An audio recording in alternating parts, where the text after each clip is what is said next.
Hello, everyone, and welcome back to the Star Wars Stuff podcast. My name is David, and I am joined by Memeobi, or Kent is the name. Yeah, we'll be talking a lot here coming up. But before we get started, as always, we want to thank our top tier Patreon members out there, starting with Liam McCallion, Kevin Leininger, Deb McCaffrey, Maya Morris, Adam Haber, Cam from Indiana, Mariana Tia Arnold, Alex Blundell, Indiana Solo, BC Doomit, Sean Smith, and Adriana Verano. Thank you so much for your awesome love and support. And of course, we want to mention our sponsor, Legion Sabers, legionsabers.com. Check them out and use the code STUFF at checkout to get $5 off any purchase. And you can also stack any other discount you get on the website. So check them out, legionsabers.com. All right, so our guest tonight, of course, you can see his name if you're watching this on YouTube. Like and subscribe. Comment if you could. He is somebody that I noticed right away. I haven't even told him this story, but and I mentioned him on the last podcast that we did. What? Yeah. Excuse me? So it was me and my brother at our table at Rebels Come Con 2 weekends ago. Oh, yeah. Okay. And we were kind of like looking at all the cosplays, looking at all the people, because at that point in time, I was like, okay, well, I'm going to stop all the people I know, take a picture with them. And I see this guy walk up, and he's wearing like a full-blown head to toe, light blue. What would you call it? Like It's a morph suit. It's a morph suit. body. Okay. Yeah. So I see him. And then I'm like, instantly it hits me. Oh, this guy's cosplaying Watto. And then I look a little closer and I look at the nose. It looks like an elephant trunk. Mm-hmm. And I look at the wings and I'm like, those don't look like Watto's natural wings. Like, I get what he's trying to like send. I'm totally getting. And we make eye contact, and you just look at me. And I can tell you're smiling, and we have this direct line of communication. Like, you know what I'm thinking, I know what you're thinking, and you give me a nod and you walk off. And I'm like, I have to get a picture with that guy before it's all said and done. So I turn to my brother, and then he goes, "Did you just see that?" And I'm like, "Yes." And I'm like, we got to get pictures with this guy. So here's the picture. I think if I can bring it up here, but my brother took with you. Dude, look at that guy. Oh my gosh. Oh, it's I didn't know what I looked like for most of the day. Because I didn't look in the mirror. I just kind of went with it, and then I saw pictures. I'm like, oh my gosh, look at that dude. It's insane. Oh, I know. It's beautiful. Isn't it? It's screen accurate. I'm gonna submit it to the 501st for sure. I actually did. I actually talked to one of the judges as a joke, and she said, no. She was like, just not even like, wasn't interested at all in my jokes. She's like, you're never going to make it in. I was like, wow, dang. All right. Well, whatever, I guess. Dude. Okay. Wait, it was an insane day wearing that. So like, I tried to see as like, I was trying to make eye contact like I did with you, with as many people as I could, because you're right. If you get it, you get it. I did get I got some wrong suggestions. I got some wrong, some little kids thought I was a magic elephant from Dr. Seuss. Someone said, are you from the holiday special? Which I'm like, okay, that's not a bad guess if you haven't seen it all the way through. It's like, oh yeah, a weird morph suit guy. Because they have some of those, right? Yeah. Dude, I still get it's so funny to me just looking at it, because I tried to go as low effort as I possibly could. That's why I left my shorts under there all like wrinkled up, and then like I have a pair of shorts wadded in as my belly, and like you can see my shirt. Like, it's supposed to look just bad, and and like the fairy wings and like the toes and the sandals, like the whole thing is supposed to be just not good. And I don't know. I'm so pleased with my very first cosplay being Watto that I'm like stoked on it. I mean, I loved it. I mean, I saw it. I immediately got it. I mean, I was in on the joke. I mean, you made the eye contact, and we could read our faces, and I was like, That's a cool dude. Okay. Yeah. He took a huge risk, but I mean, I totally get it. I was like, Mhm. wow, that's some It's courage right there. technically, it was technically a copy of what's his name. There's a comedian who does the George Lucas variety show. It's pretty popular these days, and he wears a Watto costume that's very similar. It's something Norman. Star Wars Explained sent it to him, and he loved it because it's kind of like his cosplay. So I definitely copied his. I think I got the same nose as his. If I'm being honest, Okay. because it's the only nose. It's from Michaels.com for whatever reason. Uh, don't ask me why. It's the only good elephant nose on the internet.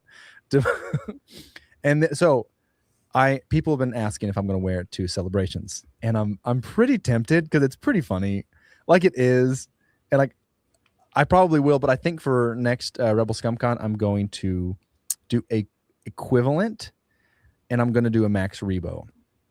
Similar, Okay. very similar nose, blue.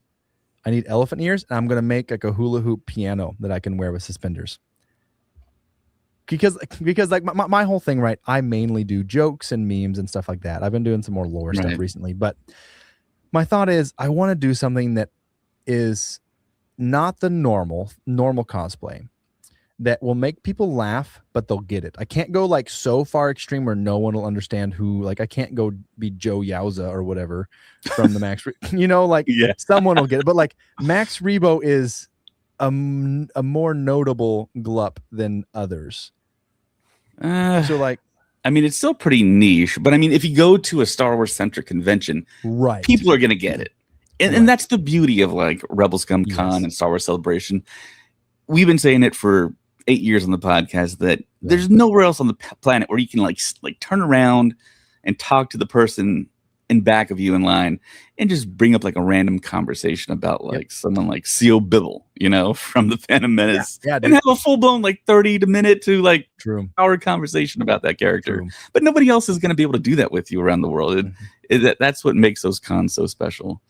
And I think everybody has the blues right now from Rebel Scum Con. You can see it on social media, and they're talking about possibly doing some type of get together between now and the next Rebel Scum Con. No one told me about this. Hang on now. What? Oh, what? It's Celebration? That counts, I guess. It's 8 months away. I could say only 7 months. Ugh. So yeah. It's going to be April Fool's Day for Celebration. Dude, I got to get an Airbnb or something. I'm taking my family, and I'm like looking at the dates, and everything's more expensive because I didn't do the hotel. Oh yeah. And I'm like, man, I gotta get on this before it ends up being more difficult. Yeah. Luckily, we just did a big trip to Las Vegas with my family. So my family's like, yeah, we don't have to go anywhere else with you. You can do your Star Wars thing. Yeah, just totally nerd out. And I mean, it's the 50th anniversary of Star Wars. We're anticipating everyone be there. Everyone that's alive is going to be there. First one. It's my first one. I'm pretty stoked. I'm stoked I got tickets. I never bit the bullet. I was just like, I don't know if I'm gonna go to Japan, and like I had younger kids and I didn't want to leave them for like that long, and like I don't know. I guess I didn't have to leave them that long, but I did feel like if I went to Japan, I would need to. I should just go ahead and go like for a bit, but yeah, I don't know. Yeah, having young kids is difficult. I essentially kind of quit Star Wars when I was in your situation, essentially, because I just didn't have the time, but I didn't have the money. Yep. Just new father, and I couldn't even watch Clone Wars. I had to cut cable to save money, and dude, that whole thing. Real.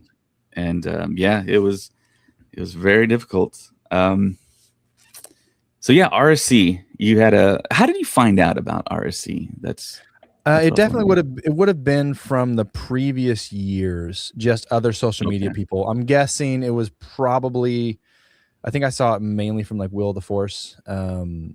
Will, I don't know his last name. Will and Grayson of their little like live show thing they do. I saw them go, and then I think just other social media people just posted about it. I'm friends with Ross Beedman, the kid who Master Skywalker. There's too many of them. What are you going to do? We've interviewed him before, yeah. And like I've happenstantially got to go out to dinner with him one time. I took him and like a couple other Star Wars like background actors to dinner at AllCon DFW like 3 years ago. Oh, wow. It's like this tiny little convention in Dallas, and I happen to be there for work. I go there once a year for work, for training. And I was like, well, shoot, like I'm here on a Friday night. I'll go to this convention.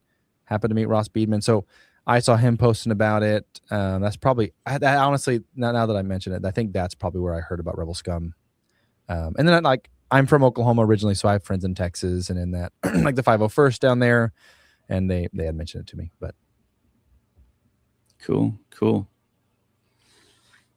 Yeah, as far as finding out about that little mid-year get together, I think they posted it today on the Facebook group. Okay. And I think it was Josh who posted it and said, I want feedback on this, pros and cons.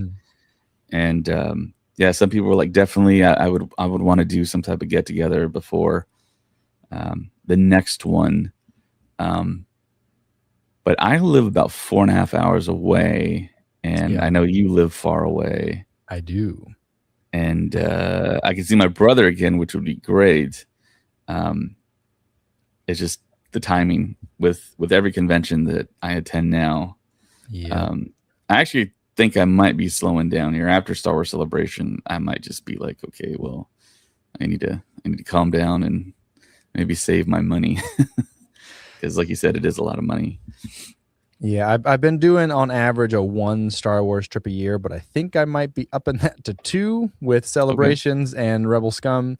I definitely want to go to Rebel Scum Con again for sure. Like that's a no-brainer for me. It'll be very different my second time. I'll treat it a little bit differently than my first time, just because it was kind of getting lay of the land and meeting everybody for the first time in person.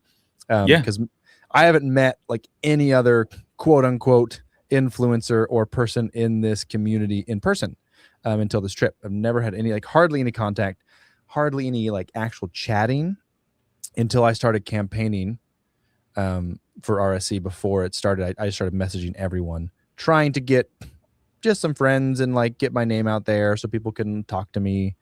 And like, because I don't really want to approach people because that's scary. And hey, dude, it's hard out there, man. It's hard talking to new people, you know? So I will say this for everybody listening to, when you go to a Star Wars convention, no matter what you've seen online, all the debate and all the arguments and all the negativity, these conventions in person are just a big love fest, man. I mean, I've never seen any type of confrontation or anything like that. But I mean, between Star Wars podcasters, I've really not seen anything negative online at all. Whenever I've gone to Celebration, I've always approached them and been like, hey man, what's up? This is my podcast. I don't know if you've heard of me, but I just wanted to introduce myself. And some of these podcasts, I've introduced myself several times. Because I mean, sometimes you just don't remember because there's so many people you meet. And that's the thing I hate about myself, because when I went to RSC, people would walk up to me and I'm like, I recognize the face, but I'm trying to remember the name. And we're just talking and talking and talking. And I mean, when I was younger, I could recognize and recall everyone's name, but now I guess getting older or whatever, just seeing so many people, it's difficult. But when I saw you looked familiar. Thank you. But I don't think I had heard of your channel, or like the algorithm sent over your channel to all my socials or whatever. But I was like, that guy looks familiar. Well, I definitely knew your logo. Okay. And again, I think it's probably from what is it, Star Wars Podcast Day. You guys do that one, don't you? Do you guys do Star Wars Podcast Day? Are you part of that? I don't think so. That's very interesting. I thought I saw your logo on there because they publish like everyone's that's doing like a Star Wars Podcast Day, and there's hundreds. Maybe it's once a year, and they just like, hey, you're gonna do one for the thing or whatever. And during that time, I was going through a bunch of them and just I didn't message you specifically, but I feel like it's where I saw you, or maybe your logo is just really catchy and memorable. It is, by the way. It's a very good logo. That's what I've tried telling people. Logos are important, man. You got to have memorabilia, not memorabilia. What, you know what I'm saying? Yeah, swag. Memorable. Oh, memorable. Yeah. Because if I just forget you, it's the same with like Talking Bay 94. It's a good logo. It's catchy. It's not too, I don't know. It's good. But anyways, I had recognized you guys from, not you specifically, but your logo. So I was like, oh, these guys, I know I've heard of these guys. And I technically have a podcast, but hey, it might be on the uptick. I might bring it back. I'm thinking about it. Yeah. It's a lot of fun, but having children, I mean, it would be very tough for me to do a podcast. I don't know. That's just me, but yeah. I mean, bless everybody that has little kids and do a podcast, because I mean it's a lot, man. Thankfully, my co-host is my neighbor, so he can just come over, and we don't do live stuff, so we can record later in the evening after the kids go to bed. I have my little studio in my basement, so I don't have to leave. I can keep my monitor with the babies and just stop recording if they start freaking out and my wife's not here. But I try to record when my wife's around. But yeah, it is hard. That's why I've kind of slowed down a little bit. Life, you know how it goes. Yeah. We have two members of the podcast, Craig, who has young kids, and Zach, who just became a new father. And yeah, it's a lot. It's tough navigating scheduling and everything with the co-hosts there. For sure. Yeah, definitely a shout out to them if they're watching. Maybe they're watching. Yeah. So the big news that dropped this weekend at D23. I've never been to D23. Have you been to D23? No, I almost went this year, but then I said, hey, wait a minute, Rebel ScumCon. And I was like, I can do one trip. And I was like, I think Rebel ScumCon sounds more fun and less. I mean, D23 sounds fun, but it definitely feels more corporate. It'd be cool to see all the stuff, but it feels more like, I don't know, not like just hanging out, vibing and having a good time. Personally, I'm going to go in 2 years. I think I'm just going to do it. And after this year, I mean, they kind of made it to where if you're a Star Wars fan, it's probably a destination you want to go. But if you think about it, in 2 years from now, what do you think they would be talking about? The biggest, baddest thing you've ever heard of, dude. Starfighter 2. Who, you don't know. I think they're holding out some big reveals for celebrations. Like, I feel like they have to. I feel like if they have something coming out in 2028, they're going to hold on to it and announce it, a big announcement at Celebration, and not at D23. Right. I think the other big project that I'm not, of course, they haven't started shooting on it, but it's the Simon Kinberg trilogy, if that's still on. I know everything is like, I don't know. Like, there's all these rumors. I mean, they released a Lando poster, like heckin' whatever that was, like 6 years ago. So like, who knows what that? Yeah, that was like 2020. They announced like a Lando. They released all these little like logos. So yeah, I hear rumors about trilogies and this and that, and like a Taika Waititi, like the show, whatever. Like, it's hard to know what's really happening in the background of Lucasfilm. I wish I did know. Boy, that'd be nice. I'd keep it a secret. I'd sign any NDA just so I'd know personally. Like, I'd love to be somehow part of that.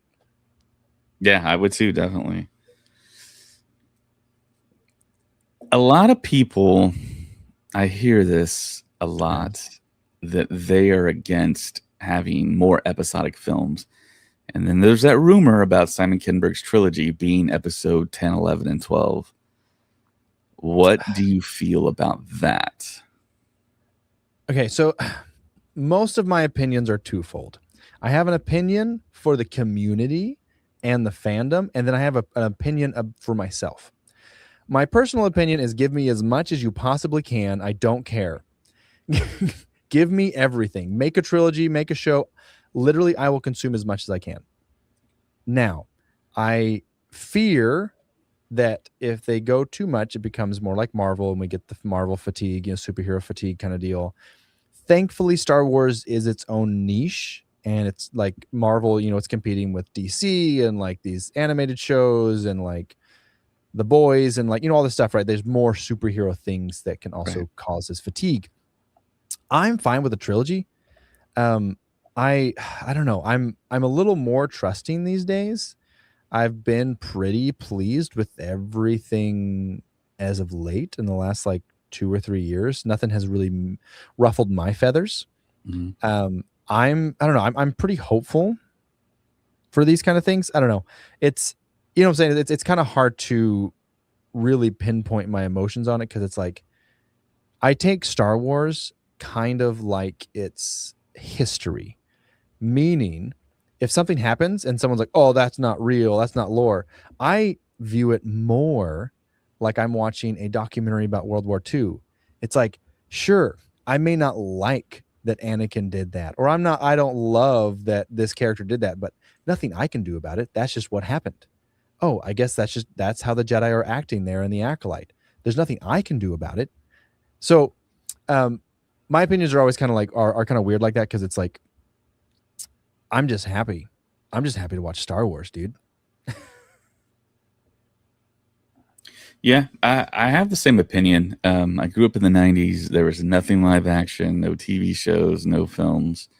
All I basically had were the VHS tapes. Mm-hmm. And then once we transitioned into DVD, got those first thing, watched the 1997 special editions, of course, Mm-hmm. and then the Phantom Menace in 1999, which was huge. I don't think there's anything. Can I ask? So how old? I mean, I don't. I guess you don't have to tell my age. So you watched the Phantom Menace. I'm curious, just personally. I don't know if you've shared, but like, how was your reaction at the time when you saw it initially? Because this is very curious. This is very interesting to me. So at that time, how old was I? I was 18, I think. Yeah. So I was a senior in high school. Mm-hmm. And I still have core memories of that day, because I remember being in English class and my buddy was like turning around looking at me, because we knew that was the day. That was the day we're going to get to see the next Star Wars film. He was a big Star Wars fan as well. And I was anticipating that day and dreading it simultaneously, because I felt like that was going to be the longest school day of my life. And it did take a while, but having my buddy there and us like talking about it, like, we can't believe it's here. It's finally here. We went to our local theater in our small Texas town. Everybody was there. I mean, from little kids to our teachers to grandmas to grandpas, everybody was there. And I'm like, wait a minute. I bring up Star Wars all the time. Y'all never say anything. I'm like, what's going on? So once it hit, I was like, okay, it's gonna be something super memorable, just like the blockade runner and the Star Destroyer. But it was just that little ship like heading towards the camera, and I'm like, whoa, they're starting off very, very, very, very subdued here. But I have total confidence in it. And then of course when Qui-Gon and Obi-Wan pop out and they bust out the lightsabers, and you hear the battle droids speak for the very first time, and everybody just starts cracking up when they hear the Roger Roger. And then you hear the Nemoidians speak, and you see the Jedi finally in action. Waited my whole life to see that. I was like, great. And we all knew that the Darth Maul battle was coming up. We knew there's a space battle. Quintessential Star Wars. So I saw it. But of course, when Jar Jar pops out, I think it shocked everybody. It stunned people. And I was like, okay, well, because the big thing was like, he was the next Chewbacca, and that was the preconception everybody had at the time. He was the new kind of like sidekick character. And he didn't bug me. He didn't really bug me at all. But I was thinking, oh, he might be bugging some people. But whatever. No film's perfect. So watched it.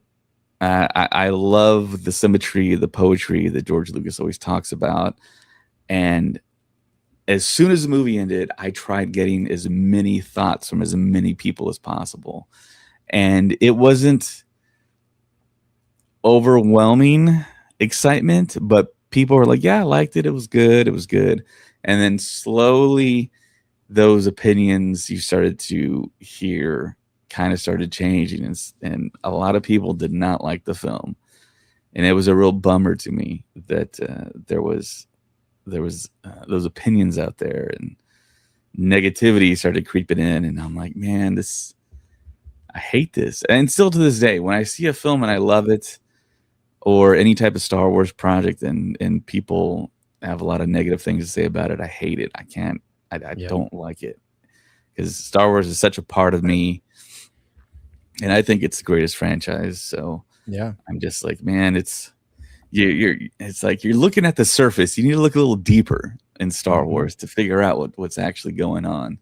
And that's the thing I learned as I got older. I was very much about the visuals when I was a little kid, but then when I started understanding things in literature, and English was my favorite subject, and I kind of started getting the massive scope, and just how deep the rabbit hole went there with Star Wars. And I was like, wow, it's like a second wind with Star Wars. I started like studying it, and I'll never forget somebody, not in my English class when I was a senior. Let me think about that. It was a different class. Maybe I don't know. I don't even think about this anymore. Maybe I was a junior when I saw it. But I remember somebody made like a massive poster and detailed in paragraphs and broke down every part of the original trilogy. And they did like a chalk drawing of that classic silhouette of Luke and Vader Mhm. on Bespin fighting. And I started reading it, and I was like, whoa, I didn't even think about that before. And it just like totally opened my eyes up. Like, this is a whole lot deeper than what I was even thinking, because it was very much like just entertainment for everyone in my little hometown, and people didn't really have thoughtful and deep conversations with me about it. So I never really had that. And of course, the internet was very much in its infancy, Mhm. even though my high school had like a T1 line, which was absurd. So we were getting like high speed internet back then when it was all dial up. Dang. But yeah, the reception was not great. And later on, I heard people on TV like kind of dogging the film Yeah. and the subsequent Attack of the Clones, and they were making fun of the fact that the action figures were all still up on store shelves. And it was like, well, Yep. they made a lot, They made a because lot. the big thing is the action figures. I mean, people Yeah, dude. bought so many Kenner figures, and they couldn't make enough. Yep. Um, so it was very much an imperfect storm that way. But nowadays, it's all flipped. All the young people are just like, the prequels are my thing, and the prequels are Star Wars for me. And I wish I could have told myself, I wish I had that information when I was younger. Yep. Telling myself, just wait, just wait 15 years, and there's going to be no negativity towards the prequels. And that's kind of where we're at. Yeah, dude, honestly, it was kind of shocking, kind of reviewing Mhm. the cosplays I saw at RSC, because there's not as many original trilogy characters there anymore. Like there are, you get a Han Solo, but you get a lot of like Force Awakens Han Solo. You get some Mhm. stormtroopers, but mainly clone troopers or Mandalorians. Like you get a lot of prequels and even quite a bit of Disney, like with Ahsoka and like Balin Skulls and like a lot of Clone Wars, like Twi'leks and these kind of like, like it's very interesting to notice like, wow, there's hardly any Luke Skywalkers left. Like that's kind of crazy because it's a pretty easy cosplay to do, but there's not that many running around. And that was kind of like a shock, kind of like, okay, yeah, we are definitely in the next era of this franchise, which is nice. I'm a big proponent of letting people enjoy Star Wars, Yeah. letting people enjoy what they enjoy. Do I have to obviously, like you literally said, no movie is perfect, no movie is without flaw, right? Does Mhm. that mean I can't enjoy or let someone else enjoy it? Sure. The internet, people are going to be mean. People do still hate the prequels. People still hate Jar Jar. I don't know if you can see, but I have a Jar Jar Binks statue in my background. 7 feet tall. He's very muscular. It's very intense. In But the pod racing jacket. I do have a pod racing jacket and a Darth Maul over my shoulder here. Actually, 2 Darth Mauls, but it's fine. Obviously, episode 1's my favorite movie. That's why I asked. And I have one right over that shoulder, if you could see it. There he is. The infamous cookie jar. Heck yeah. Whew. Yeah. And when I'm at these conventions too, I see younger people and I'm like, man, that used to be me, but I didn't have this. And I'm just so happy that the younger people have this type of thing to kind of celebrate their fandom, because it was such a, and I talk about it on the podcast all the time, it was such a desert, you know? Yeah. I mean, the only time I could go somewhere and like see Star Wars stuff was like at the flea market, because that's where they sell a lot of Star Wars stuff. Oh yeah, they do. And then, I mean, I'd have the occasional friend that was in the movies, and then like, yeah, I'm a Star Wars fan. But then they'd say something like, yeah, but I don't like the prequels, or the prequels don't count, or whatever. And it's like, well, okay, man. I was like, yeah, they do count. They're episodic films. I used to rage bait some of my coworkers, like when I was like probably like 22, and there's these like I don't know, not older, but like 40, 45, 50-year-old guys who love Star Wars, big nerds, right? Yeah. And they kind of hate the sequels, right? Because that's not real Star Wars, you know, whatever, right? So I would say, oh no, it's okay. I just like Star Wars more than you do. It's okay. Like, I get it, man. Like, not everyone can be as big of a Star Wars fan as me and like everything Star Wars. Like, well, no, it's not. It can't be. Like, I'm like, sorry, man. I just like more Star Wars than you do, so I am a bigger Star Wars fan. And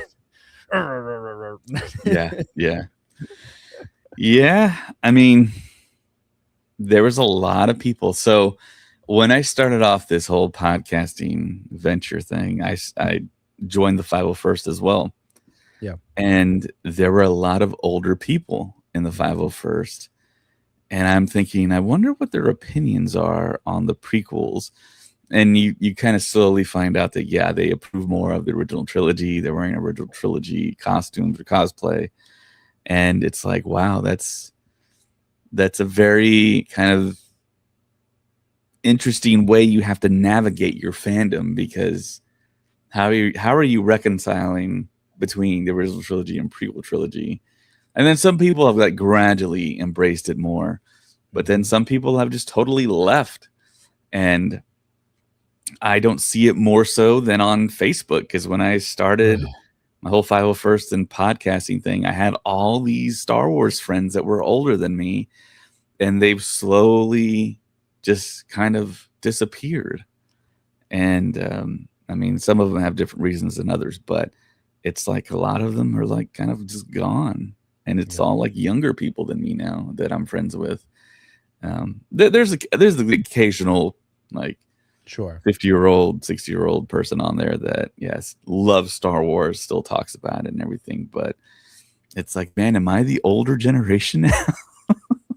Am I there? It's an interesting thing. But yeah, I mean, from one of my first memories was watching episode 4 on VHS, and then going to Disneyland, and now it's part of Disney. And it's wild how far we've come. And I meet so many people, that love Star Wars. It is nice. Yeah, my I didn't really have a choice in liking Star Wars or not. Like I had four older brothers and 2 older sisters, very removed from the internet. We're raised on a farm, right? So like we only knew what we had, right? So we didn't have cable. We never had cable, actually. So I just strike that off. We had antenna until I don't even know. I don't think my parents still don't have cable. I don't think they ever got cable.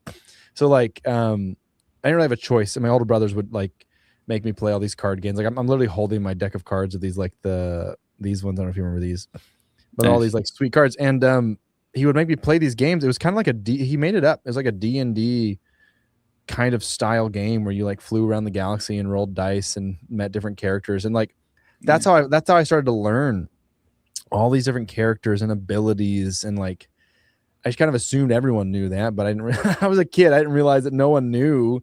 Like, oh yeah, you don't know who Ramos is, dude? He's like the best. Like, but he's but you can use mind tricks on him pretty well. You only have to roll a 1 or a 2. You know, like I don't know. Yeah. It was a different world growing up with like Star Wars was what we watched. It's all we had. It's the only games we had. It's the only toys we had. It's the only Lego we had. So I was very thankful to be raised into a like my parents, their very first date they went on was in 1977 to see Star Wars. So like Wow. it's ingrained in my family. Now, have I gone beyond what they have taught me? I've gone beyond what they have. I'm the biggest Star Wars fan and the youngest. No one else has a Jar Jar Binks statue in their house. How did you end up with that? Did you buy that from like a local vendor or store? Or? So there I was. No, I really wanted one. I started getting really into Jar Jar. I thought Jar Jar was funny. I started a Jar Jar collection. And then I started like doing this bit where I'm like, I'm a bigger Jar Jar fan than you, and I have the biggest collection in the world. And it was like 8, 9 things. I really wanted a statue. There was 4 for sale on Facebook Marketplace in my okay. And they were all expensive. They were all like, one was for $2,700. One, the cheapest I saw was like $1,500. And I'm like, dang, I can't do that. So I did a joke. I started a GoFundMe and like I raised like I raised like $100. But then like there was like I got like a bonus from work or something like that. And I'm driving down to Boise. It's like 4 hours away.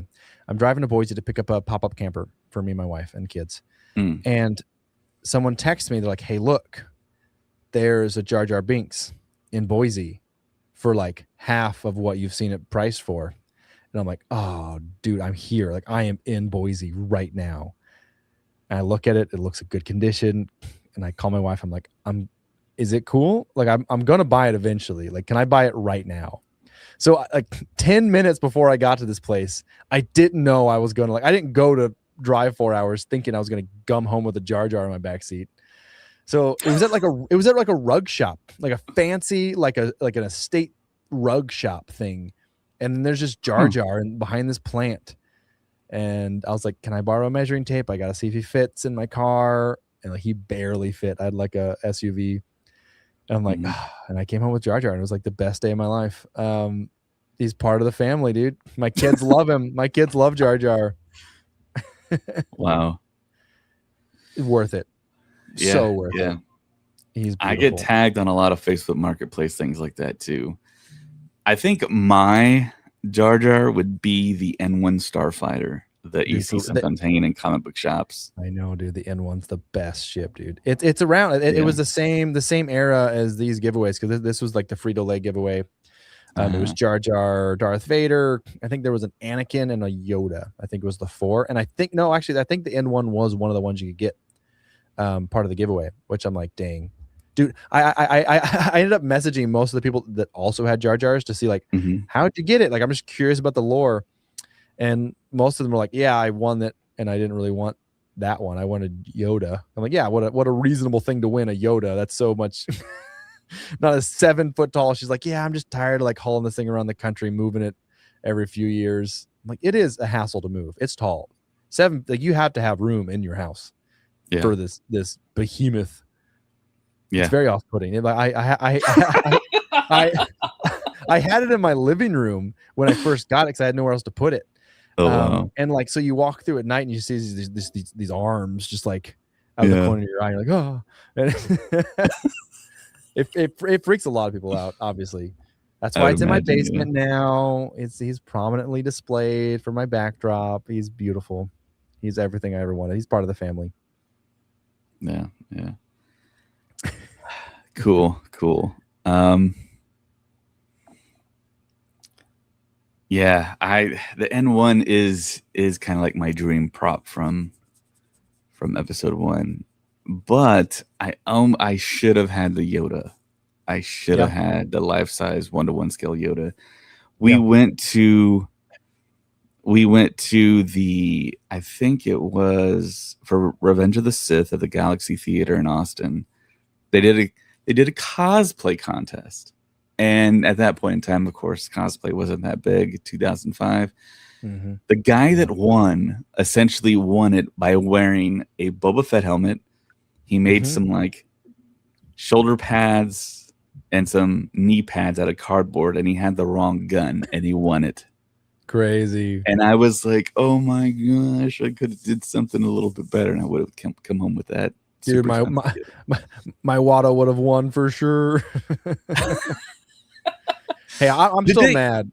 I didn't win. So they had a cosplay contest. They did, and I entered at RSC. And okay, here's the thing. Obviously, I didn't think I was going to win. Duh. There's these people that put hundreds of hours into their like costumes. Sure. I thought for sure I would get honorable mention. There was a mention. I was like, okay, that's the only reason I'm sticking around. I know there's first, second, third, and an honorable mention. And literally, Max Rebo, Mac from her little that gal, little girl, who goes around cosplay. She came up to me. She's like, I am a judge on it. I'm like, sweet. And like, she gave me this hope that like she would like try to pull for me. And like Bobby was there, and Bobby loved it. He put like he loved my cosplay. And I'm like, come on. Honorable mention. But no, I don't even know who got the honorable mention. Someone else that actually tried, which is I guess fine. But yeah. So who actually won? It was the giant General Grievous, like the kind of janky looking one.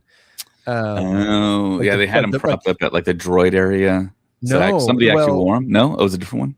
So there was two. There's one that like looks pretty legitimate. I don't know if you're talking about that one. There's one that's like the one that's like it was janky. It looked kind of like it looked like a giant cardboard. Like it was weird. Oh, okay. His head was really disproportionately big. I don't know. I mean, it's cool, I guess. I mean, for sure, man. I mean, I know no shade to that guy. Yeah. I mean, I love the homemade costumes because I mean it shows the love and it shows like the care and that they really took time on it and trying to make one of those things look as good as possible. It takes a while. It takes a lot of effort and love, and I love seeing those too. I mean, just as much as the screen accurate ones. And I told everyone that I could possibly tell at RSC that like keep on cosplaying, keep on showing up to this in costume because it's so much fun seeing people with their ideas and creative ideas like yours was just awesome. It's such a great environment to be in. So yeah, D23. What did you think about the Ahsoka season 2 trailer? So I didn't. My official response is, I didn't think I was going to be super stoked. Meaning, part of me wishes I wasn't a content creator. Because what I would love to do is never watch a trailer again in my life and only watch movies knowing nothing about it. Like I'll see a poster, but I think the ability to go see a movie and not have a preconception or like, this is in the trailer, or like I've seen some scary movies like, well, they showed all the jump scares in the trailer, like, and now I know everything about it. Right. I wish I could do that, but I can't because I have to make content. But watching the trailer, so this is very, very interesting. I had a very unique experience watching this trailer. It came out kind of later in the evening. It was like not till like 9 o'clock where I was, and I was trying to put my child down for bed, but I can kind of like lay next to her bed and like kind of still use my phone. So, I remember those days. So I watched the trailer with no sound. And then I held up the speaker to my ear and watched it again with the sound and then put it together in my brain. I'm like, okay, so that's that part. Yeah. Oh, okay. But after watching it, I'm so excited, actually. Yeah. I am so excited because they showed so much Anakin. Obviously, big prequel fan here. They showed so much Anakin. They showed the Force Ghost Anakin. They showed young Anakin. They showed a new lightsaber like thing. I don't even know what to call that. It gave us a lot to theorize on, which is fun, but also Star Wars has been notoriously doing a big reveal at some point in their shows, almost every time. Maybe exception of like, the Skeleton Crew didn't have like a crazy big reveal at the end of anything like that they were hiding. But like end of Mando, like Luke showing up, or like heck, like Anakin showing up in Ahsoka season 1. So my first thought was like, what is the reveal? What is the secret that they're not showing us? Is it like Luke Skywalker? So like this is like the first time. I'm not a big theorizer. One, I'm terrible at it. I've never gotten anything right. So like I don't really, again, it's like it's this history to me. I just want to watch it and enjoy it, and I don't really care. Like I don't really want to like, oh, let me think what's going to happen. But this one, I don't know, it hit way different with like the space battles and Thrawn and Anakin and just like I don't know, it had so much to kind of like make your brain start thinking. It didn't just feel like a teaser, like, oh, Star Wars action, generic things, generic, whatever. It felt like it was giving us more than I expected. Same here. I have the same sentiments. I was going in expecting something like a teaser, not to blow me away at all, but Yeah. I mean, you could literally see the money in that trailer that they Dude, spent, no. and it's like Dave Filoni took over, and he's sparing no expense for his beloved project Ahsoka, and we're gonna go full steam ahead, and it's gonna look great. Hopefully the story's great. I mean, they're still moving along with the whole Mortis God situation with Balin Skull and Shin Hati, and getting to see Amon Esfandi in action. Do you think we're getting do you think this is the end of Ahsoka? Do you think this is like a culmination? Is it going to be like, do you think they're going to do like a big like end game situation of all these like shows that are same time period with like Thrawn being the big bad, or Abeloth is what most people think these days? Yeah. I mean, they said a while back that they're going to end it with a movie, with a Dave Filoni film. They did. But after the returns of the box office for The Mandalorian, Grogu, and it seems like the general consensus now is that if they show it on Disney Plus, they're not going to respond that well in the theater. They're going to be like, okay, well, they're just doing a season of TV in the theater. That's one part of it. But I mean, if they market it appropriate and maybe they do show some form of the original Big Three with Luke, Han, and Leia in it, I mean, that could stir up a lot of memories and emotions, and fans, like I mentioned earlier, that have kind of left, they might come back. It seems like people nowadays will come back to a movie if it's something they want. And to me, that's just a whole lot of common sense. True. Because I think we've all heard for a while that everyone wanted a Spider-Man street level movie, and that's what we got, and everybody showed up for it. And now just today, there was a report that Doomsday is tracking with like 65% more pre-sale tickets than Spider-Man did. And it's like 65% more? It's like that thing was like 350 million or something. Crazy. Like opening weekend. It's like how much money is Doomsday gonna make? And then on top of that, it has to compete with Dune 3, and true. It's an incredible thing. I mean, if they can somehow re-eventize a Star Wars film in the theater, I would love that. That would be great. I do have big hopes for Starfighter. One, because I do think Project Hail Mary did a lot of legwork for the Ryan Gosling situation, because I know a lot of people, because they announced Starfighter, I want to say almost really close to when Barbie came out. Because I know people that are like, the Barbie, Ken, he's going to be in a Star Wars movie. Great. He's going to be a run-of-the-mill. He's going to be a Han Solo, Poe Dameron guy. Yeah. And I'm like, and then I've heard multiple people have told me in person, they're like, ever since Project Hail Mary, I'm actually excited for Starfighter. I'm like, that's so interesting. Like, I guess it's just a little more sci-fi. Like, I don't know. Like, I was pretty excited. I just thought it was cool. Yeah.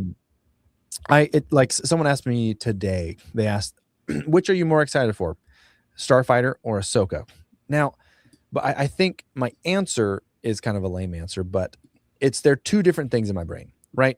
We have a show and a movie. If they were both movies, I could choose one. If they were both shows, I could choose one, but they're different. I think my only complaint with Ahsoka is I want to see it in theaters. It looks big. It looks epic. And I always just want to watch Star Wars in theaters. It just feels right. Mm-hmm. I don't know. Starfighter looks epic. I do have predictions for that. Pretty generic predictions, but I feel like they're right.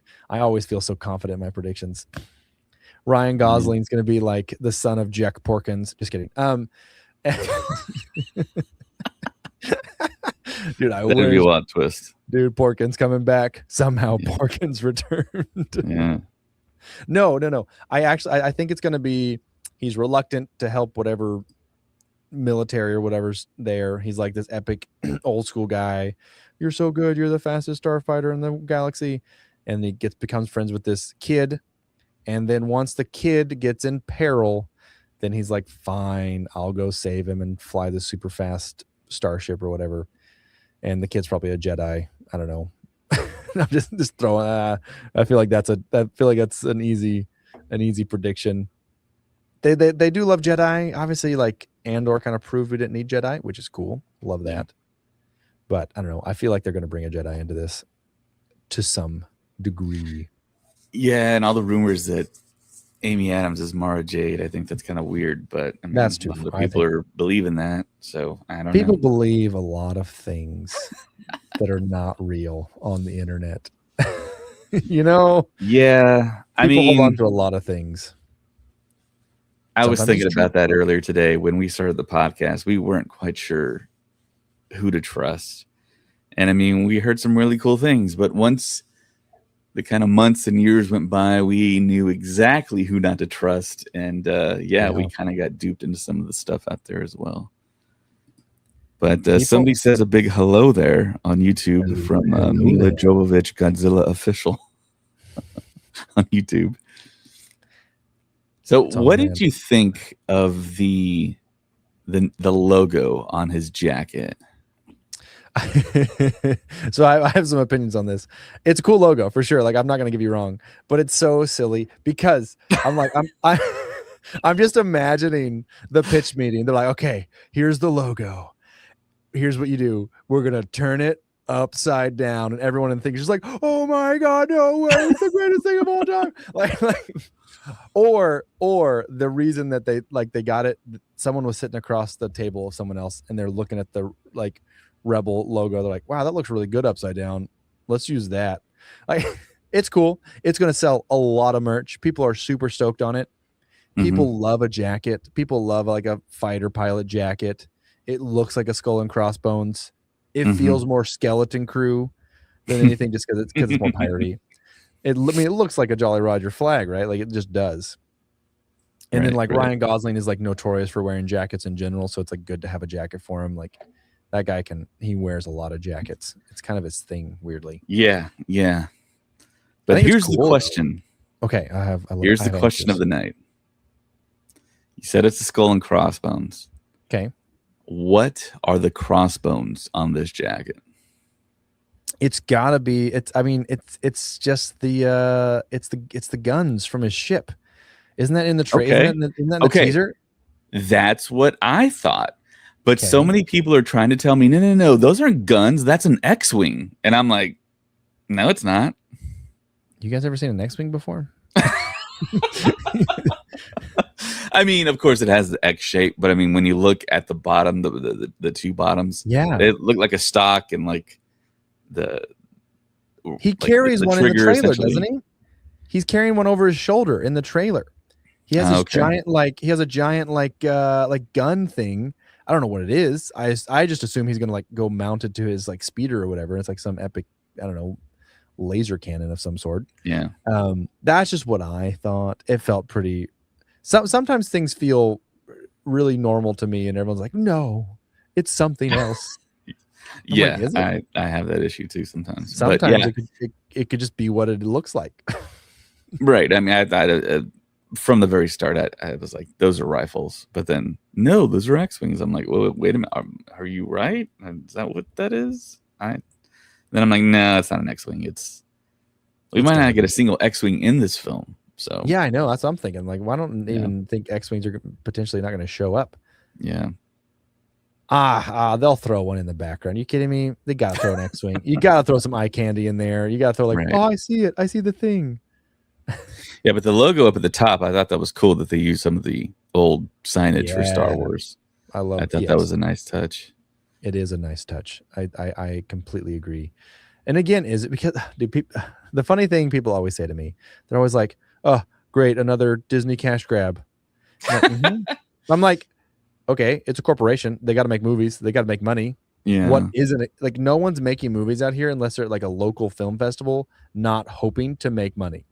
Like it's Right. everything's a cash grab. And also, if people want something and they watch it, that means it was warranted. It's like people told me so much when they released like last year. They said they were going to do for the 50th anniversary, they're doing the theatrical edit of A New Hope. And people are like, oh, just another way to drain my bank account. I'm like, okay, it's one movie ticket, but also people want this and people would love to see the theatrically released. Like, it's not a cash grab if people have been asking for it.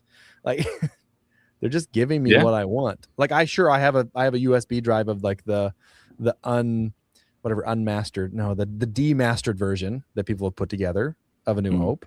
Sure, and I can watch that, but like, dude, I want to experience what my parents experienced on their first date, like in the theaters, and like watching this like epic film, and like it's way different. The score sounds different, and like I don't know, it's not a cash grab if I want it. Yeah, and I mean, I guess I could point to, okay, well, they're using a big star and Ryan Gosling. Maybe that's like a cash grab aspect of it, but I mean, it's a totally new story. I mean, it's going to take place after the Battle of Exegol.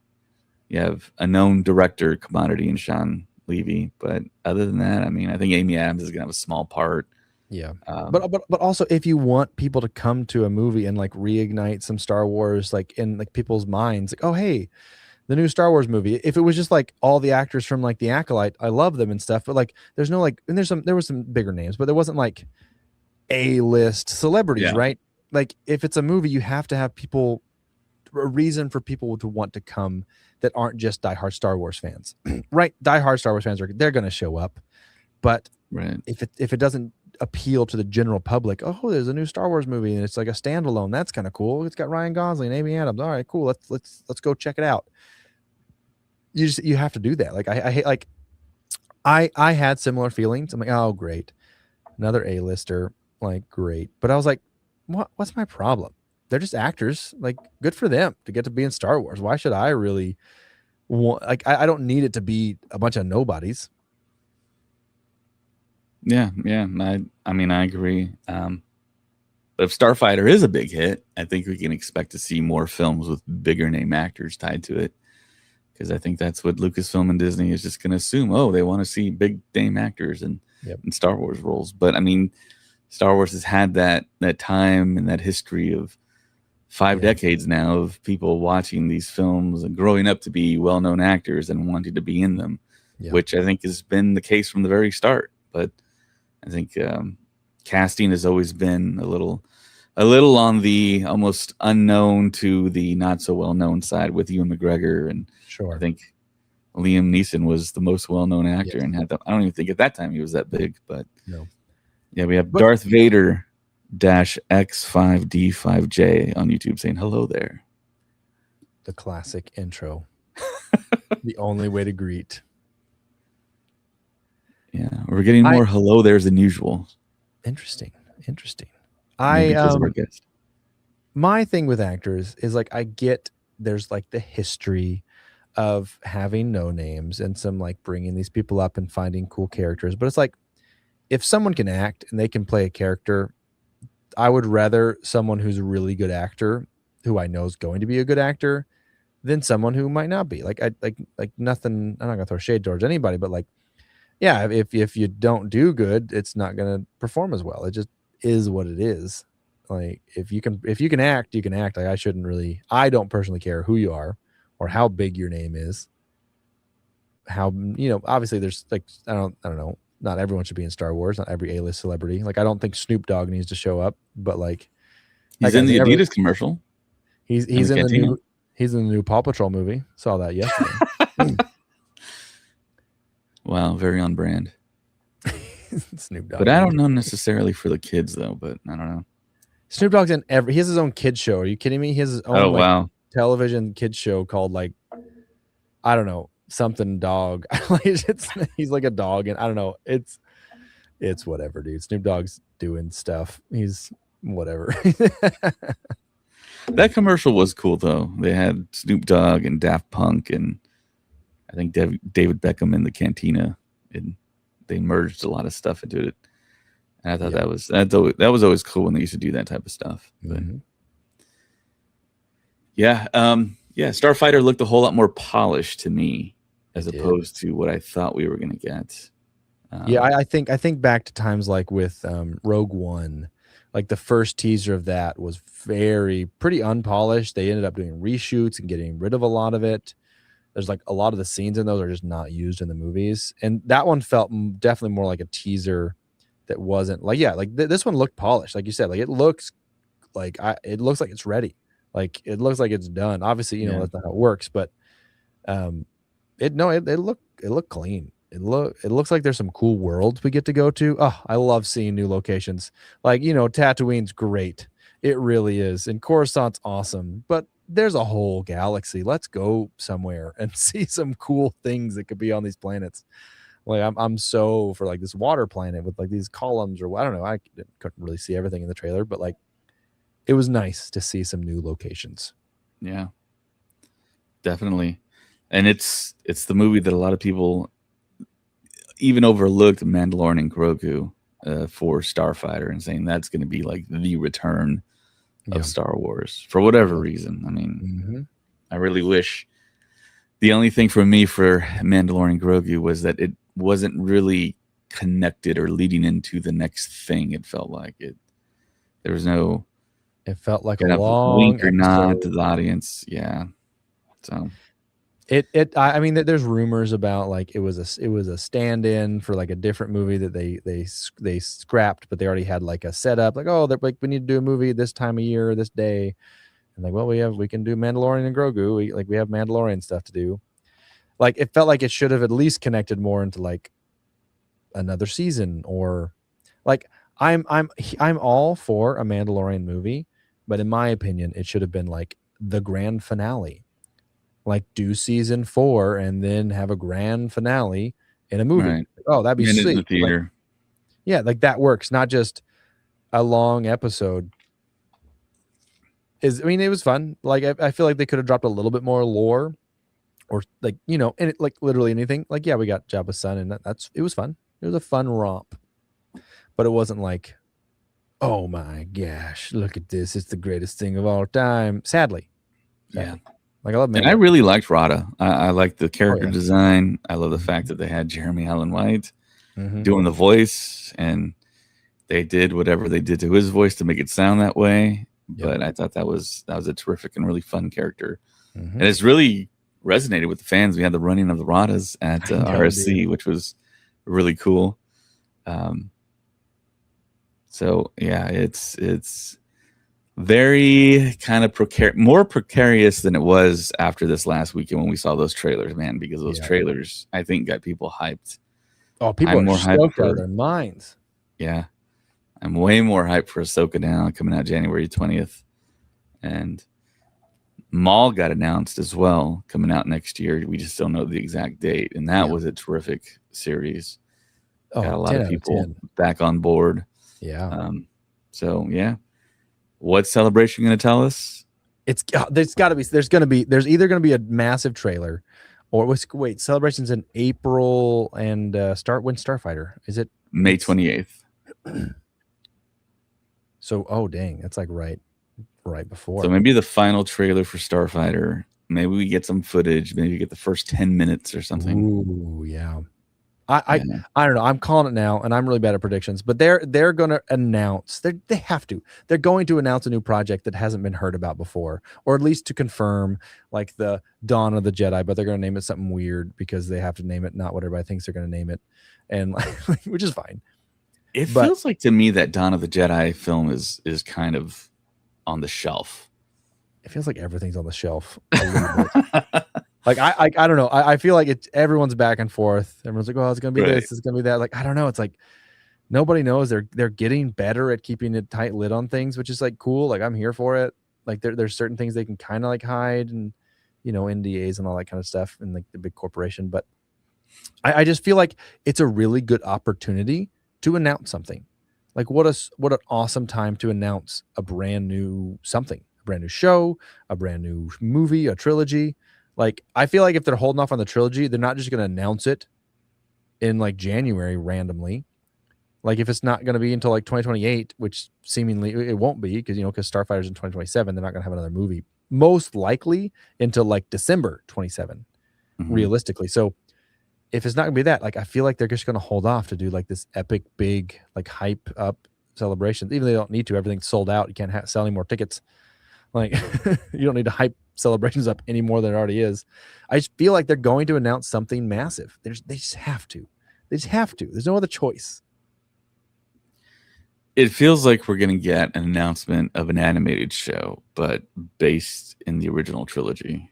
Ooh. We might get something, Luke, Han, and Leia, Adventures of Them, or something. Because I know there's been more than just rumors about, there's another animated show that they're working on. They just haven't talked about it. Yeah. So I've been holding out. Like I enjoyed The Acolyte, and I would love for there to be a season 2. Hot take, I know, but my thought was if it was, because it's canceled indefinitely, which I hate that word indefinitely because it sounds definitely, but it's technically not. It's a very confusing word. But my thought was, dang, we could get a Tales of the Sith, and then maybe we could explore that situation and do Tales of this, because they always do like 2 or 3 different kind of arcs going on in the Tales series. I'm like, maybe we could get a Plagueis Tales of the Sith. Like, okay, like that's an option. Like I'm holding out hope for my Plagueis is going to be something, but I don't know. There's been more rumors about Acolyte, dude. There's been rumors about Acolyte season 2 from like, the director lady. What's her name? Leslie Headland. Leslie. Yeah. Like she's been like chatting about it, like what they have like written and how she's excited about it. I don't know. Yeah, there were definitely plans. The thing that I think these shows are suffering from is a very, very slow takeoff from the runway. And not until the very last few episodes, they really take off and they really make you think about what the future can hold. And luckily for Ahsoka, they're getting to season 2. So they're already off the runway and they've taken off. And we've seen that trailer, how spectacular it looks. Now they're going to get the benefit of just a whole lot more money, seemingly, it looks like. Yeah. And we're going to get something very cinematic on Disney Plus. Now, The Acolyte, unfortunately, it doesn't have that possibility that we know of yet. Hopefully, it might become something else.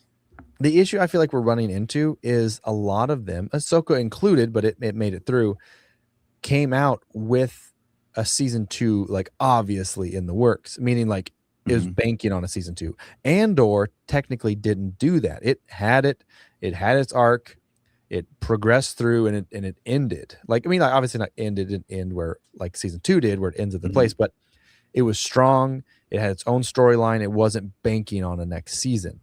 And I think that's kind of similar to Maul. Maul has the benefit of everyone loves Maul, and it's like a really popular character.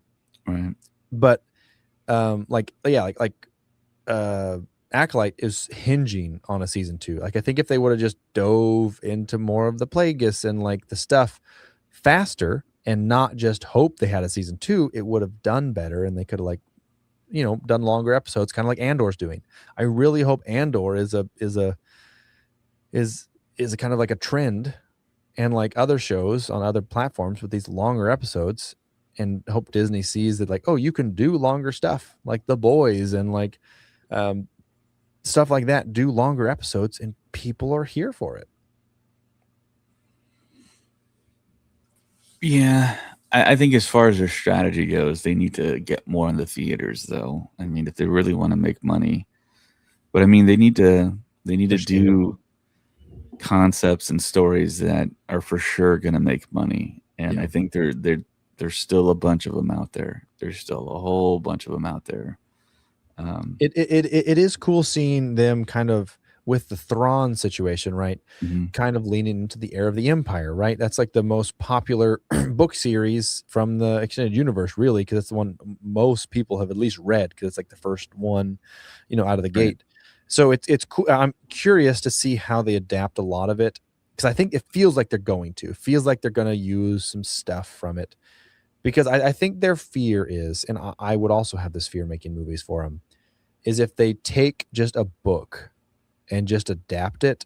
Disney feels like right now they just kind of want to make their own things and kind of just pick and choose some characters, which I totally get. Like kind of making your own, not necessarily just using like a full book, because if you made a full like Darth Bane book, people are going to hate it because like, oh, you didn't do this right or didn't do that right. Like I get their reasoning for trying to do like original stories. But I love to see that they are taking bits and pieces. I personally really like that they're taking bits and bobs from different like books and like comics and stuff like that now, seemingly. If you had to choose a book that they could adapt instantly, what book would it be? My gosh, man. I'm a real sucker for, oh man, oh, I'm torn now. Like I love what is it? The Fate of the Jedi. It's the one like later on where Luke's like the head of the Jedi, but then he like gets kicked out, and him and his son Ben go explore the galaxy and learn about all these force powers. There's something about that series of books that's so interesting. That or Yu Zhongvang, probably. Yu Zhongvang? It's a weird word to say, but like obviously they can't do like the son of Han Solo being Jason Solo and Jaina, and like, though I don't know. I am a sucker for the extended universe, for Legends or whatever they call it now. Like, but either of those are like, I honestly, so I haven't really delved into prior stuff. Like I haven't really read the Bane stuff, and I haven't read any of the stuff that came before. I've only stuck into the future, the stuff that is probably never going to be kind of taken and adapted, just like Luke and stuff, because I love Luke so much. For me, there's only really one answer, and Zach, one of our listeners in Japan. No, not that one. This one. Yeah. It's Lost Stars. Are you familiar with Lost Stars? Wait, Lost Stars. It feels very familiar. When is it set? It is set during the original trilogy. So the background is everything that happens in the original trilogy, but it's two young people that end up falling in love. One ends up going to the rebellion from the Empire, and they're still in love. And the backdrop is the original trilogy. And they essentially dissect or have major events affect and impact their storyline, but in a different light, in a different view. And it's very interesting because they talk about all the people that died on the Death Star, and they say, oh, those were our friends, and this is why I defected or this is why I stayed with the Empire, because all those rebel people are murderers. And you see both sides of the coin. And I think that would just be terrific. And then, of course, you get the X-Wings and the TIE Fighters. You get the classic Star Wars iconography from the original trilogy back into a big story. And it's essentially a love story as well. So you kind of get back to what they originally did, but everybody knows the backdrop so well that I think it would be great as a live action film or a series. My second option is just make a movie out of the Knights of the Old Republic cinematic trailer of like the two brothers, and then eventually there's like a sister in like the background, like that was also watching the whole time. I'm like, oh, dude, those cinematic trailers are hard to watch because it's like they're so good, dude. Mm-hmm. And there's the lightsaber fights. Here's what I want. You know what? I'm taking it back. I want a whole bunch of Sith and a whole bunch of Jedi to fight each other. That's what everybody wants. That's another slam dunk idea. And like it's like you can't really, like, I'm fine with you doing like a brand new, like, heck, there's part of like the Fate of the Jedi I was talking about. There's like a couple chapters that's all about a Sith world. Mm-hmm. Or like like kind of like Maul, but like having the main character being a bad guy would be like, or a Sith of some kind, and like doing it from their perspective. I mean, they try to do something like that with Acolyte, kind of, but not really. It didn't really land. But like, I don't know. I think different perspectives is like a cool idea, and like Sith is a cool idea. And just go 500 years before, go 1,000 years. I don't really care. Just go right. I feel like they're too scared to not connect things. when it's like I kind of like I Well, I they mean just did that with Mando Grogu. I mean, but it is connected into like the New Yeah, Republic and all this stuff. Like, just do something. But my worry is like what, like like you were saying, the Dawn of the Jedi is like scrapped or whatever you think it's scrapped.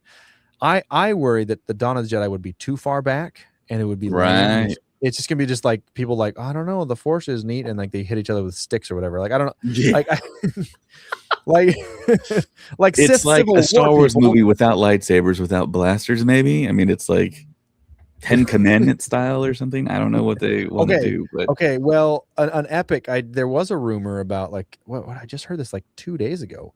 Someone wanting to do like a film that is in like more like an epic style, where like these big sprawling like scenes and just like hundreds of like extras running across. I'm like, okay, like I can get behind that. Like more Lord of the Rings, like big set pieces, epic battles. I'm like, yeah, dude. I yeah, mean, like 100 Sith versus anything would be sick. Like yeah, 100 Jedi. It's just like a lot, just more lightsabers and more Force is what I want. There's my yeah. answer. Before the essential implementation of the rule of two, Yeah, dude. where you have Yeah, just just a go. bunch of red sabers versus green, yellow, and Heck, blue, teal now or whatever they got. Like it doesn't cyan. even, sure, like whatever it is, dude. I don't even really. I don't know. Like I'm in the lore, but I'm like just rewrite it. I'm not mad about them just like coming up with stuff. I guess cyan is technically somewhere written. I guess so. It's not like technically out of lore. It's just not in the main franchise. I suppose. Yeah, I love Star Wars. yeah. I think we love it a little bit too much. I just want to watch Star Wars. Yeah, yeah. I will say, That's a little frustrating when people are like, "Yeah, I don't like this, I don't like that." It's like you do realize there was a point in time where there was like 18 years between live action things. All you kids are spoiled today. yeah, dude, all this Star Wars you get to watch. I mean, honestly, now I'm like, oh, I have so much legwork to do to get my kids caught up, man. Like, I got a lot to go through. Yeah. We're watching And Clone Wars right now. We're starting okay. with that kind of. It's exciting. We've watched episode 1, episode 4, and the Clone Wars. It's a little bit hodgepodge, but I do want to be able to do the reveal of Darth Vader eventually. Like I want to try to hide that. And someone brought up the point, like if you watch some of the Clone Wars, they kind of like get to know Anakin more. So then when that reveal happens, it's more, I don't know, intense, I guess. I don't know. Right. Shocking. And I'm just trying to get my kids to the age where they can understand it. Because like they're still too young to really like, what? Like I want to be able to like blow their minds a little bit, like, whoa, like what do you mean? So like I'm like a year and a half out probably. I probably could do it when they're like five and a half, realistically. Yeah. But someone's gonna spoil it. It's whatever, it's fine. And I mean it's very ubiquitous too. I mean, yep. You will hear people say, "Oh, that's a 45-year-old spoiler. What are you talking about?" It's like, well, I mean, the kids that are growing up, they don't know. You know, it's if they hear this, they're gonna be spoiled. Yeah, so someone bought me like the kids books that's like about like Vader and like if Anakin, not Anakin, sorry, if Luke and Leia were like little kids around them, it's like his little kid books, like Dad Vader or whatever. But I'm like, I can't show my kids these because I can't reveal that Luke is like his son. Like I gotta put these away. Like I can't. I know you're trying to buy. You're trying to be nice and buy me a kid's book, but you're ruining everything. Don't you dare spoil this. Hopefully, like my kid, like I've told my kid that. Sorry if anyone's watching, but if Santa Claus isn't real, and I've told her that like Leprechaun's not real, but she just won't believe me. She's like, no, like it is. Like you just don't know. Like I'm like, no, like for real. Like it's not real, kid. Like I'm trying to like break her down. Like it's not like. We don't do this. We don't do Santa Claus gifts. He's not bringing you anything, kid. Like, but she just wants to like believe in the magic. So my thought is, if someone at school or some kid in some class is like, "Oh, did you know that Darth Vader is Luke's dad?" She'll be like, "Nah." She like won't believe it. Which I'm like, okay, right, I think I have hope, even if someone spoils it, that she'll like be like, "No, you're wrong. That's impossible." She'll have the whole scene with her friends. Yeah, I think I still remember the moment in Empire where you see the reveal. Yeah. And I think I turned to my dad, I was like, is he could just be lying. I mean, Yeah. even then I knew anybody could say anything, Yeah. and just be lying. But yeah. All right, man. Well, Yes. great talk. I think I'll be respectful of your time there. And I think, you have a lot of opinions I agree with. So I think that's fantastic. And thanks for doing the cosplay at RSC. I thought that was really cool. And I thought you deserved a trophy. I have a lot of friends now, well, 2 now, that they did cosplay, which was great. And they didn't win anything for it. And everyone's like, oh my gosh, you were robbed. So yeah, you should have won something. I kind of did win something. Oh, okay. 2 people brought me things. Oh, cool. 2 people from their homes saw that I was going to do a Watto cosplay before I came. Oh, cool. One made me a keychain of a Watto figure and had like the little beads like everybody's doing now. It says Watto, and they put a little like glow in the dark pit droid on it. And then someone brought cool. me. They said, "Oh, I saw you were doing this, so I brought my Watto card from my collection. I don't really use it." I'm like, "Oh, fair. Why would you? It's not that popular of a card." So I got 2 gifts, which is like crazy. I was like, "What do you mean you brought me a thing? Like I've never been recognized, like I've never like it's not my thing. I don't feel that big. I don't feel like a content creator." So that was like, so I felt validated, and I felt like I did win something there, even if it wasn't from Bobby and Kentucky and all these guys from the actual show. Yeah. I felt satisfied with my cosplay. Nice. Yeah. I mean, I thought it was a winner, but I wasn't a judge, so I couldn't help you there. Yeah, it's okay. All right, Ben. Tell everyone where they can find you and follow me on it. Mainly Instagram. It's just Memeobi, Memeobi. It's kind of like Kenobi, I guess. But apparently everyone tells me I spelled it wrong, and I should have just used 1 E. Whatever. I don't care. I did 2. It's fine. If everyone's like, that's meme, I'm like, it's meme. It's meme and Obi. Whatever. Like, it made sense at the time, okay? Whatever. It's fine. And I think it's spelled correctly. I think it's great. Yeah. And then technically I do have a podcast called Memeobi's Galaxy, a Star Wars podcast, which is coming back, baby. We're going to have a new episode hopefully soon, but I haven't got around to doing it. I don't know. That's why I'm going on everybody else's podcast, because I don't want to actually do the legwork. And I just want to we're actually a little behind releasing podcasts here on audio. So I'll probably release one every single night this week. But yeah, I understand. Zach from Japan says, may the force be with you. Long time. Always.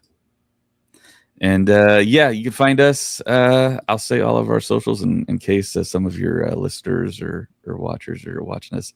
You can find us on Instagram at Star Wars Stuff Pod, X, formerly Twitter at Stuff Pod. You can find us on Blue Sky, Threads. You can support us on Patreon. That'd be great. We've dropped a lot of free content lately there. You can watch us on TikTok. We have an email address, StarWarsStuffPodcast@gmail.com. On Facebook, we have a page and a group. You can write a review for us on Apple Podcasts. 5 stars would be great. Also on Spotify, we have a website that I'll probably be writing a few articles on, StarWarsStuffPodcast.com. And, of course, you can also follow our buddies at CountdownCityGeeks.com. You can win a lot of free stuff over there, especially advanced movie tickets. So check us all out.